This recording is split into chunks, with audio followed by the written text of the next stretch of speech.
ನಮಸ್ತೆ friends, good food land ಚಾನಲ್ಗೆ ನಿಮಗೆಲ್ಲರಿಗೂ ಆತ್ಮೀಯ ಸ್ವಾಗತ. ಇವತ್ತೊಂದು ಸುಲಭ ರೀತಿಯಲ್ಲಿ ಮಾಡುವಂತಹ ಪನ್ನೀರ್ ರೆಸಿಪಿ ತುಂಬ ರುಚಿಯಾಗಿರ್ತದೆ. ಅಷ್ಟೇ ಅಲ್ಲ, ತುಂಬ ಸುಲಭ ಕೂಡ. ನೋಡಿ, 2 ಟೊಮೆಟೊ ಹಣ್ಣಾದ್ದು ಮಧ್ಯಮ ಗಾತ್ರದ್ದು, ಇದನ್ನು ನಾನೀಗ ಸಣ್ಣಗೆ ಕಟ್ ಮಾಡಿ ಮಿಕ್ಸಿ ಜಾರಿಗೆ ನೋಡಿ ಇಲ್ಲಿ ಹಾಕ್ತಾ ಇದ್ದೇನೆ. ಈ ಟೊಮೆಟೊ ಒಂದು ಗ್ರೈಂಡ್ ಮಾಡಿದರೆ ಸಾಕು. ಮತ್ತು ಯಾವುದನ್ನು ಸಹ ನಾವು ತುಂಬ ಈರುಳ್ಳಿ ಅಂಥದ್ದೆಲ್ಲ ಬೇಯಿಸಿ ಎಲ್ಲ ಗ್ರೈಂಡ್ ಮಾಡಬೇಕಾಗಿಲ್ಲ.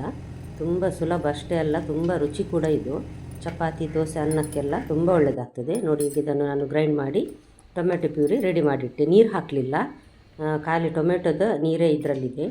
1 ಚಮಚದಷ್ಟು ಹುರಿದ ಜೀರಿಗೆ, ಇದು ರೋಸ್ಟೆಡ್. ಇದನ್ನೊಂಚೂರು ಪುಡಿ ಮಾಡುವ. ತುಂಬ ಪುಡಿ ಸಹ ಆಗೋದು ಬೇಡ, ಸ್ವಲ್ಪ ತರಿ ಟೈಪ್ ನೋಡಿ ತೋರಿಸ್ತಾ ಇದ್ದೇನೆ ನಿಮಗೆ. ಈ ರೀತಿ ಪುಡಿ ಮಾಡಿ ರೆಡಿ ಮಾಡಿಟ್ಟುಕೊಳ್ಳುವ. ಈಗ ನಾನು 1 ದೊಡ್ಡ ಟೇಬಲ್ ಸ್ಪೂನ್, ಅದರ 1 ದೊಡ್ಡ ಚಮಚ ಬೆಣ್ಣೆ, ಜಾಸ್ತಿ ಬೆಣ್ಣೆ ಸಹ ಹಾಕ್ಕೊಳ್ಬೋದು, ತುಂಬ ರುಚಿ ಆಗ್ತದೆ. ಯಾಕಂದರೆ ನಾವು ಇದರಲ್ಲಿ ಫ್ರೈ ಮಾಡಲಿಕ್ಕಿದೆ ಕ್ಯಾಪ್ಸಿಕಮ್ ಮತ್ತು ಆನಿಯನ್ ಎಲ್ಲ, ಅದಕ್ಕೋಸ್ಕರ. ಅದರ ಜೊತೆ ನಾನೊಂದು 2 ಟೇಬಲ್ ಸ್ಪೂನ್ನಷ್ಟು ಎಣ್ಣೆ ಸಹ ಹಾಕಿದ್ದೇನೆ. 1 ಟೇಬಲ್ ಸ್ಪೂನ್ನಷ್ಟು ಸಣ್ಣಗೆ ಕಟ್ ಮಾಡಿದ ಶುಂಠಿ, ಇದಕ್ಕೆ ನಾನು ಬೆಳ್ಳುಳ್ಳಿ ಹಾಕ್ತಾಯಿಲ್ಲ, ಶುಂಠಿ. ಮತ್ತು 1 ಮಧ್ಯಮ ಗಾತ್ರದ ಈರುಳ್ಳಿಯನ್ನು ನೋಡಿ ಇಷ್ಟು ದೊಡ್ಡ ಪೀಸ್ ಮಾಡಿದ್ದೇನೆ. ನಾನು ಅದನ್ನು ತೋರಿಸೋದು ಮರೆತು ಹೋಯಿತು ನನಗೆ, ಹಾಗಾಗಿ.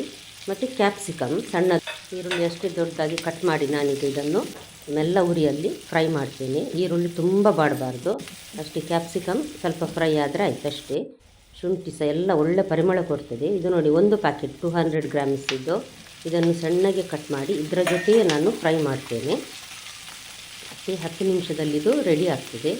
1 ಸಣ್ಣ ಚಮಚ ಕರಿಮೆಣಸಿನ ಪುಡಿ, ಪೆಪ್ಪರ್ ಪೌಡರ್, ಮತ್ತು ಚಿಲ್ಲಿ ಫ್ಲೇಕ್ಸ್ ಇದೆ ನೋಡಿ, 1 ಟೀ ಸ್ಪೂನ್ನಷ್ಟು ಹಾಕಿದ್ದೇನೆ. ಸ್ವಲ್ಪ ಖಾರ ಜಾಸ್ತಿ ಬೇಕನ್ಸಿದವರು ಹಾಕ್ಕೊಳ್ಬಹುದು. ಚಿಲ್ಲಿ ಫ್ಲೇಕ್ಸ್ ಹಾಕೋದ್ರಿಂದ ಟೇಸ್ಟ್ ಎಕ್ಸ್ಟ್ರಾ ನಿಮಗೆ ಸಿಗ್ತದೆ ತಿನ್ನುವಾಗ, ಅದರಷ್ಟು ಪರಿಮಳ, ರುಚಿ ಎಲ್ಲ. ಮತ್ತು ಉಪ್ಪು ಹಾಕಿದ್ದೇನೆ ನೋಡಿ. ಚೆನ್ನಾಗಿ ಒಂದು ಸಲ ಈ ರೀತಿ ಮಿಕ್ಸ್ ಮಾಡಿ ಸ್ವಲ್ಪ ಫ್ರೈ ಮಾಡುವ. ಈಗ ನೋಡಿ, ಈರುಳ್ಳಿ ಮತ್ತು ಟೊಮೆಟೊ ಪನ್ನೀರ್ ಎಲ್ಲ ಚೆನ್ನಾಗಿ ಫ್ರೈ ಆಗಿದೆ. ಇದನ್ನು ನಾನೀಗ ತೆಗೆದು ಒಂದು ಪ್ಲೇಟಿಗೆ ಹಾಕ್ತಾ ಇದ್ದೇನೆ. ನಂತರ ಅದೇ ಬಾಣಲೆಯಲ್ಲಿ ಸ್ವಲ್ಪ ಎಣ್ಣೆ ಇದೆ ಅದರಲ್ಲಿ, ಮತ್ತು ಸಹ 1 ಟೇಬಲ್ ಸ್ಪೂನ್ ಎಣ್ಣೆ ಹಾಕಿದ್ದೇನೆ ನಾನು. ರೆಡಿ ಮಾಡಿಟ್ಟ ಟೊಮೆಟೊ ಪ್ಯೂರಿ ಹಾಕಿ ಇದರ ಹಸಿ ವಾಸನೆ ಹೋಗುವವರೆಗೆ ಇದನ್ನು ಸ್ವಲ್ಪ ಬೇಯಿಸಬೇಕು, ಅಂದರೆ ಫ್ರೈ ಮಾಡಬೇಕು. ಎಣ್ಣೆ ನಾವು ತುಂಬ ಹಾಕಲಿಲ್ಲ, ಹಾಗಾಗಿ ಇದು ಬೇಯಿಸೋದಂತಲೇ ಹೇಳ್ತೇನೆ ನಾನು ಇದನ್ನು. ಈಗ ನೋಡಿ, ನಾವು ರೋಸ್ಟೆಡ್ ಜೀರಾ ಪುಡಿ ಮಾಡಿದ್ದೇವೆ ನೋಡಿ, ಅದನ್ನು ನಾನೀಗ ಹಾಕಿದ್ದೇನೆ. ಒಳ್ಳೆ ಪರಿಮಳ ಕೊಡ್ತದೆ ಇದು ಸಹ, ಹುರಿದ್ರಿಂದಾಗಿ. ಡ್ರೈ ರೋಸ್ಟ್ ಮಾಡಿದ್ದು. 1 ಟೀ ಸ್ಪೂನ್ನಷ್ಟು ಕೊತ್ತಂಬರಿ ಪುಡಿ, ಇದಕ್ಕೆ ಜಾಸ್ತಿ ಮಸಾಲೆ ಏನಿಲ್ಲ, ಸ್ವಲ್ಪ ಲೈಟ್ ಮಸಾಲೆನೇ ಇದಕ್ಕೆ ರುಚಿಯಾಗಿರೋದು. ಇದು ಕಾಶ್ಮೀರಿ ರೆಡ್ ಚಿಲ್ಲಿ ಪೌಡರ್ ಹಾಕಿದ್ದೇನೆ, ಕಲರ್ ಚೆನ್ನಾಗಿ ಬರ್ತದೆ. ಮತ್ತು ಖಾರ ಕೂಡ ತುಂಬ ಕಡಿಮೆ, ಅದಕ್ಕೋಸ್ಕರ ನೀವು ಸ್ವಲ್ಪ ಖಾರ ಬೇಕನ್ನಿಸಿದರೆ ಹಾಕ್ಕೊಳ್ಬಹುದು. ಮತ್ತು ನಾವು ಚಿಲ್ಲಿ ಫ್ಲೇಕ್ಸ್ ಮತ್ತು ಇದು ಕರಿಮೆಣಸಿನ ಪುಡಿ ಹಾಕಿದ್ದೇವೆ ನೋಡಿ, ಆಲ್ರೆಡಿ ಪನ್ನೀರಿಗೆ ಹಾಕಿದ್ದೇವೆ. ಅದರಲ್ಲಿ ಸಹ ಖಾರ ಇರೋದ್ರಿಂದ ಸ್ವಲ್ಪ ನೋಡಿ ಹಾಕ್ಕೊಂಡ್ರೆ ಆಯಿತು. ನೋಡಿ, ಈಗ ಚೆನ್ನಾಗಿ ಇದು ಬೆಂದಿದೆ, ಕುದೀತಾ ಇದೆ. ಸ್ವಲ್ಪ ಸೈಡಲ್ಲಿ ಎಣ್ಣೆ ಬೀಳುವವರೆಗೆ ನಾವು ಇದನ್ನು ಇಲ್ಲಿ ಸಹ ಬೇಯಿಸುವ. ನೋಡಿ, ಈಗ ರುಚಿಗೆ ತಕ್ಕಷ್ಟು ಉಪ್ಪು ಹಾಕಿದ್ದೇನೆ ನಾನು. ಹಾಕಿದ ನಂತರ ಸಹ ಇದನ್ನು ಲೋ ಟು ಮೀಡಿಯಮ್ ಹೀಟಲ್ಲಿ, ಇದು ಕುದಿಯುವಾಗ ಈ ರೀತಿ ಬೇಯುವಾಗ ಲೋ ಟು ಮೀಡಿಯಮ್ ಹೀಟಲ್ಲಿಟ್ಟು ಬೇಯಿಸಿದರೆ ಸ್ವಲ್ಪ ಬೇಗ ಆಗ್ತದೆ. ನಾನ್ ಸ್ಟಿಕ್ ಪ್ಯಾನ್ ಆಗಿರೋದ್ರಿಂದ ತಳ ಹಿಡಿಯುವ ಚಾನ್ಸಸ್ ಕಡಿಮೆ. ನೋಡಿ, ಸುತ್ತ ಎಣ್ಣೆ ಬಿಡ್ತಾ ಇದೆ ನೋಡಿ. ಈಗ ಇದಕ್ಕೆ ನಾನೊಂದು ಅರ್ಧ ಕಪ್ಪಿನಷ್ಟು ಮನೆಯಲ್ಲೇ ಹಾಲಿನ ಕೆನೆಯಲ್ಲಿ ಮಾಡಿದಂಥ ಕ್ರೀಮನ್ನು ಹಾಕಿದ್ದೇನೆ ನಾನು. ಕ್ರೀಮ್ ತೆಗೆದು ಅದನ್ನು ಚೆನ್ನಾಗಿ ಕೆನೆ ತೆಗೆದು ಚೆನ್ನಾಗಿ ಅದನ್ನು ಬೀಟ್ ಮಾಡಿ ನೋಡಿ ಈಗ ಹಾಕಿದ್ದೇನೆ ನಾನು.